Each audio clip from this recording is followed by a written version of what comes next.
আমাদের প্রভু এক, এক নবীর উম্মত, জীবন বিধান এক, ঐশী বাণী কোরআন।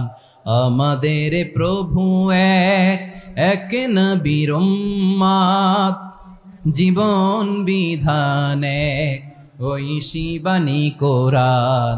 তবে কেন এক নও হে মুসলমান, এক হও করিয়া আহ্বান। বাইতুল্লাহ এক, আওয়াজ করে বলো আমাদের বাইতুল্লাহ কয়টা? বাইতুল্লাহ এক, মদিনা শরীফ এক, উহুদ পাহাড় এক, বদরের মাঠ এক। একটা তো জীবন আর মরণ যে একটাই, একসাথে মিলে মিশে